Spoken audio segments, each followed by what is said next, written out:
Good morning students. 9th class में आज हम नया टॉपिक चालू कर रहे हैं जिसका नाम है डायरेक्ट इनडायरेक्ट। इससे पहले मैं ये कहना चाहूँगा कि आपने correct form of verb notebook में उतार लिए होंगे जो हमारा लास्ट टॉपिक था, और उसको रिवीजन करते रहना, उसकी एक्सरसाइज भी करते रहना, प्रैक्टिस करते रहना, है ना। और किसी तरीके उसमें कोई प्रॉब्लम्स आए तो मुझसे कांटेक्ट करके आप पूछ सकते हैं, ठीक है। हाँ, आज हम नया टॉपिक चालू कर रहे हैं जिसका नाम है डायरेक्ट इनडायरेक्ट। डायरेक्ट और इनडायरेक्ट का मतलब ये होता है कि कोई व्यक्ति किसी से बात कर रहा है और उसने क्या बोला है, ये जो बात कही गई है उसको इन्वर्टेड कोमास के अंदर रखा गया है, ये होता है डायरेक्ट का सेंटेंस, ठीक है। और इस बात को किसी तीसरे व्यक्ति को बताते हैं तो उसमें कौन कौन से वर्ड्स चेंज करने होते हैं, और ये कोमा, इन्वर्टेड कोमाज, ये सब हट जाते हैं यहाँ पे। तो इस तरह का सेंटेंस जो बनता है उसे इनडायरेक्ट कहते हैं, ठीक है। डायरेक्ट का सेंटेंस आपके सामने है। डायरेक्ट का सेंटेंस देखिए, जैसे ये लिखा हुआ है, कोमा लगा हुआ बीच में, एक इस साइड में सेंटेंस है और कोमा से जुड़ा हुआ इन्वर्टेड कोमाज के अंदर एक सेंटेंस दिया हुआ है। तो कोमा से इस साइड का सेंटेंस जो शुरुआती है उसको RV बोलते हैं, यानी रिपोर्टेड वर्ब कहते हैं इसको, ठीक है। रिपोर्टेड वर्ब कहा जाता है।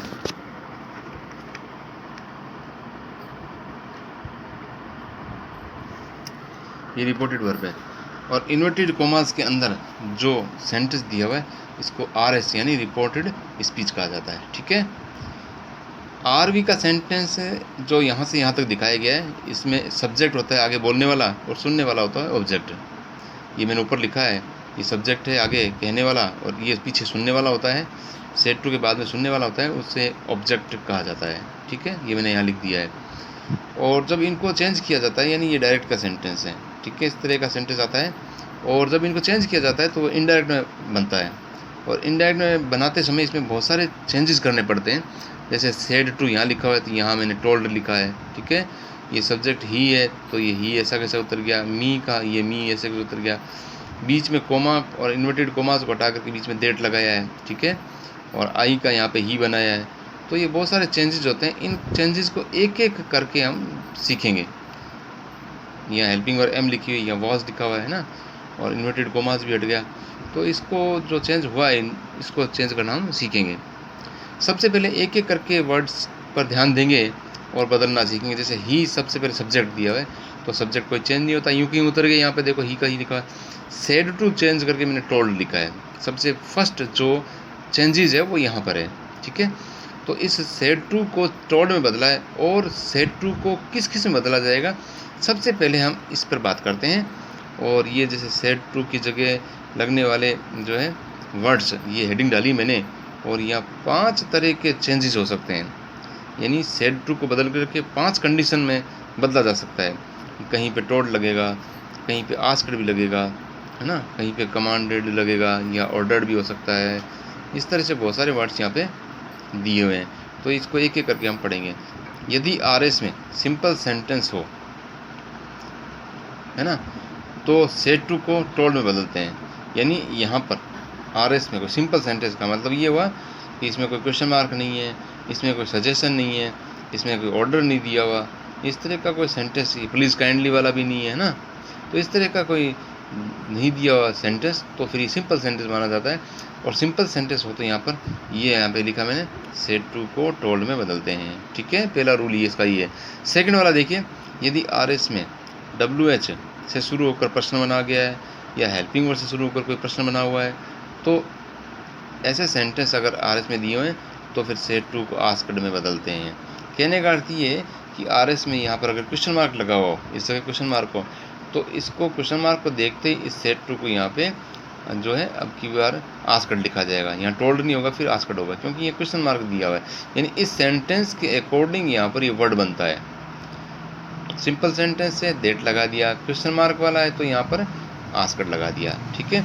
नेक्स्ट रूल देखिए, यदि RS में प्लीज़ और काइंडली दिया गया हो तो फिर रिक्वेस्टेड में बदलते हैं। और ऑर्डर और कमांड दी हुई है तो सेड टू को ऑर्डर या कमांडेड में चेंज करते हैं, बदलते हैं। यानी इस सेंटेंस में प्लीज़ काइंडली है तो फिर यहाँ पर रिक्वेस्टेड हो जाएगा क्योंकि रिक्वेस्ट कर रहा है। और इस सेंटेंस में यहाँ पर अगर ऑर्डर्ड दिया हुआ है, कोई ऑर्डर दिया हुआ है या कमांड दिया हुआ है तो फिर यहाँ ऑर्डर्ड या कमांडेड में चेंज होता है। यानी इस सेंटेंस के अकॉर्डिंग यहाँ पर सेट टू को बदलना होता है। ठीक है, आगे देखिए,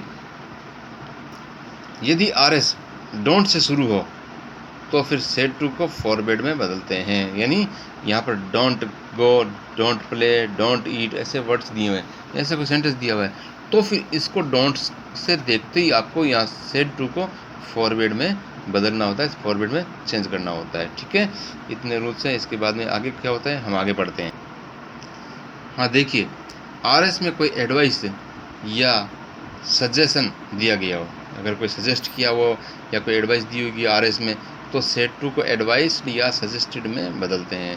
कहने का अर्थ ये है कि अगर जो इन्वर्टेड कोमास में सेंटेंस है या फिर आर एस में अगर कोई जैसे सलाह दी गई हो या सुझाव दिया गया हो तो फिर उसके अकॉर्डिंग सेट टू को चेंज करते हैं और वहाँ एडवाइस्ड लिखेंगे या सजेस्टेड लिखेंगे। ठीक है, ये तो हो गया सेट टू को बदलने वाला, है ना। ये 5 तरह के चेंजेस बताए मैंने।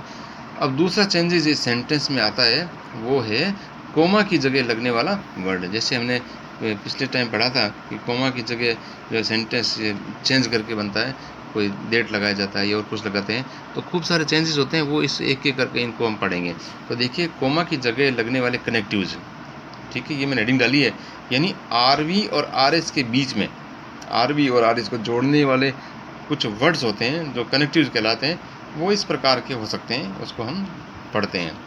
देखिए आगे, पहला, यदि आर एस सब्जेक्ट से शुरू हो तो कोमा की जगह डेट लगाते हैं। यानी आर एस जो सेंटेंस इन्वर्टेड कोमास भी दिया गया है, अगर किसी सब्जेक्ट से शुरू हो, ही से, सी से, इट से या यू से, वी से, आई से, किसी तरह सब्जेक्ट हो सकता है या किसी का नाम भी हो सकता है ना, तो इस तरह से शुरू होता है तो फिर वहाँ पर बीच में कोमा की जगह डेट लगाया जाता है। इसके एग्जाम्पल आगे दिए हुए हैं, ये 5 रूल है और 500 रूल के एक एक एग्जाम्पल लिखे मैंने आगे, है ना। अभी आगे करेंगे जब समझ में आएगा। और भी सेकंड नंबर देखिए इसका रूल, यदि आर एस डब्ल्यू एच से शुरू होकर कोई प्रश्न बनता है तो कोमा की जगह कोई कनेक्टिव नहीं जोड़ता है। यानी डब्ल्यू एच अगर है ना वहाँ पर आर एस में डब्ल्यू एच से क्वेश्चन बना हुआ है तो फिर डब्ल्यू एच ही रहता है। कहने का अर्थ ये कोमा हट जाता है और इन्वर्टेड कोमा हट जाता है, वहाँ पर वो डब्ल्यू एच ही रहता है, उसमें कोई कनेक्टिव नहीं लगता। ठीक है, आगे देखिए, थर्ड रूल, यदि आर एस हेल्पिंग वर्ड से प्रश्न बनता है, हेल्पिंग वर्ड से प्रश्न बनता है ना, अगर हेल्पिंग वर्ड शुरू होकर प्रश्न बनता है तो क्या होता है, आगे हेल्पिंग वर्ड शुरू होता है तो कोमा की जगह इफ़ लगाते हैं। फिर ये ध्यान रखना, कोमा की जगह फिर इफ़ लगाना पड़ता है। यदि हेल्पिंग वर्ड से शुरू होकर के क्वेश्चन बन रहा है आर एस के अंदर, क्वेश्चन 2 प्रकार के होते हैं, मैंने अभी बताया था। एक डब्ल्यू से शुरू होने वाला तो डब्ल्यू एच ही रहता है, और हेल्पिंग वर्ड से शुरू होकर प्रश्न बनता है तो फिर हेल्पिंग वर्ड से शुरू होकर के प्रश्न बनता है तो वहाँ पर कोमा की जगह आपको इफ़ लगाना पड़ता है। ठीक है, आगे देखिए, फोर्थ रूल, यदि आर एस वर्ब से शुरू होते हैं, यदि आर एस में ये वर्ब से शुरू है, यानी प्ले, कम, गो, ईट शुरुआत में से आर एस के अंदर, है ना, आर एस शुरू ही वर्ब से हो तो फिर क्या करते हैं, कोमा की जगह टू लगा देते हैं। फिर कोमा की जगह टू लग जाता है, टू प्ले बन जाएगा, टू ईट बन जाएगा। ईट अंदर लिखा हुआ है आर एस में तो फिर टू ईट हो जाएगा।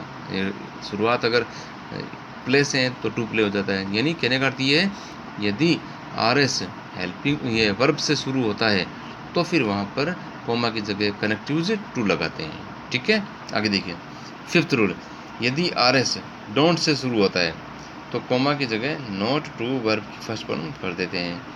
यानी जहाँ पर लिखा हुआ है इन्वर्टेड कोमास के अंदर, यानी कहने का अर्थ ये कि आर एस अगर शुरुआत में डोंट से शुरू हो या इन्वर्टेड कोमास में शुरुआत में डोंट आ जाए, जैसे don't play, don't come, don't go, इस तरह वर्ड आ जाता है तो फिर उसको क्या करते हैं, not to play, not to come, not to go, इस तरह वर्ड को चेंज कर देते हैं और कोमा को हटा दिया जाता है। यानी कोमा की जगह कुछ नहीं लगता, बल्कि इनको ही डोंट को ही चेंज करके not to play, not to come, not to eat, not to करके फर्स्ट फॉर्म लगाते हैं। ठीक है, अब एग्जाम्पल देखिए, फर्स्ट मैंने बताया था उसके अकॉर्डिंग है। फर्स्ट ये बताया था कि सब्जेक्ट से शुरू हो, जैसे गीता लिखा हुआ है यहाँ में, तो फिर डेट लगाते हैं। ये फर्स्ट रूल में दिया हुआ है ना, फर्स्ट एग्जाम्पल फर्स्ट रूल का है। तो ये लिखा हुआ he said to me Geeta is playing, तो क्या बना दिया, he told me that Geeta was playing, Geeta was playing, या वॉज हो जाएगा, ये क्यों होगा ये हम बाद में बात करेंगे, गीता वॉज प्लेइंग। ठीक है, आगे देखिए सेकंड में क्या देखा है कि सब्जेक्ट से शुरू हो तो फिर क्या लगाते हैं, दैट लगाते हैं। तो फिर देखो इस प्रकार का ये फर्स्ट रूल में है। ये तो सेकंड वाला रूल देखिए, she said to him where are you going, ठीक है। तो इसमें ये बताया कि डब्ल्यू से शुरू होकर क्वेश्चन बनता है अगर, तो फिर उसमें डब्ल्यू एच ही रहता है। तो देखिए कैसे किया अपने चेंज, सी आस्क्ड हिम, अब सेड टू को तो आस्क्ड में करना है क्योंकि क्वेश्चन पूछा गया है, ये पहले बता रखा है, और कोमा और इन्वर्टेड कोमा को हटा करके डब्ल्यू एच रहता है, यानी यहाँ पे कोई कनेक्टिव नहीं लगता, वेयर का वेयर यहाँ पे उतर गया, तो मैं क्या बन गया, वेयर सी वॉज गोइंग बन जाएगा, वेयर सी वॉज, सी को चेंज कर दिया,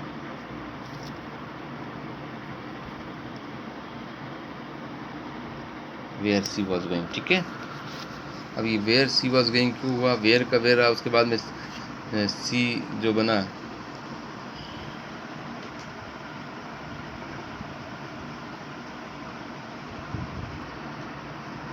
हाँ इस सेंटेंस को दोबारा देखना,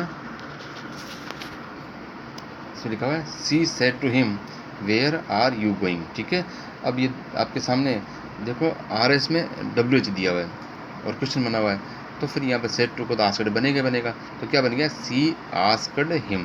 ठीक है, ये सेम उतर गया। अभी डब्ल्यू एच से शुरू है तो डब्ल्यू एच ही रहता है, वेयर का वेयर बन गया यहाँ पे, है ना, और पूरा सेंटेंस क्या बन गया, वेयर ही वॉज गोइंग। अब ही क्यों बना, यू को ही में क्यों चेंज किया, आर को वाज में क्यों चेंज किया, ये हम बाद में बात करेंगे। आपको सिर्फ इतना ही ध्यान रखना है कि यहाँ डब्ल्यू एच से शुरू होकर क्वेश्चन बन रहा है, तो फिर इसको देखते हुए सेड टू को तो आस्क्ड बदलना है, और वेयर का वेयर यहाँ पे रहता है, डब्ल्यू एच का डब्ल्यू एच यहाँ रहता है, और कोमा की जगह कुछ भी आप कनेक्टिव नहीं जुड़ता, यानी हिम के बाद में डब्ल्यू एच आ गया सीधा, यहाँ भी हिम के बाद में डब्ल्यू एच आ गया। ठीक है, नेक्स्ट एग्जाम्पल देखिए, I said to Ravi do you eat rice, ये दिया हुआ है। अब देखिए यहाँ पे शुरू किससे है, क्वेश्चन मार्क से, क्वेश्चन मार्क को देखते ही सेड टू किस में बदल गया, आस्क्ड में, ये तो पहले पढ़ाया था हमने। ठीक है, अब यहाँ पर हेल्पिंग वर्ब से शुरू होकर क्वेश्चन बन रहा है ना, आर एस में, तो हेल्पिंग वर्ब को देखते ही आपको कोमा की जगह इफ लगाना है, दो चेंज करना है इसमें, एक तो सेड टू को आस्क्ड में करना है, ये पता है आपको क्योंकि क्वेश्चन मार्क है, दूसरी बात कोमा की जगह यहाँ पे इफ लगाना है ना, क्योंकि ये हेल्पिंग वर्ब से शुरू है।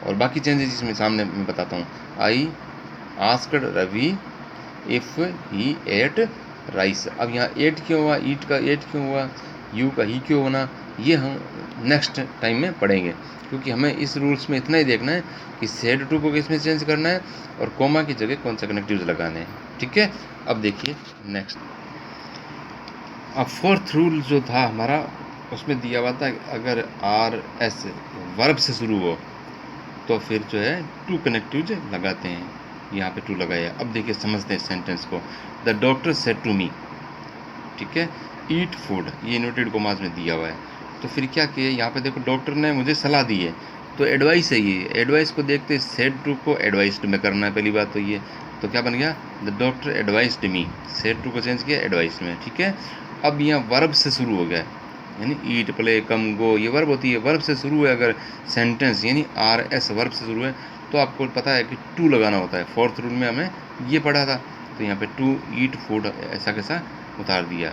ठीक है, नेक्स्ट देखिए fifth, mummy said to her don't sit here, fifth rule क्या बता रहा है हमें, फिफ्थ रूल ये कहा गया है कि डोंट से शुरू हो अगर आर एस सेंटेंस तो फिर सेड टू को तो फॉरवर्ड में करते ही हैं, और डोंट सिट को चेंज करके नॉट टू सिट में बदलना पड़ता है, ये हमने लास्ट रूल में पढ़ा था, इसका एग्जांपल दिया हुआ है।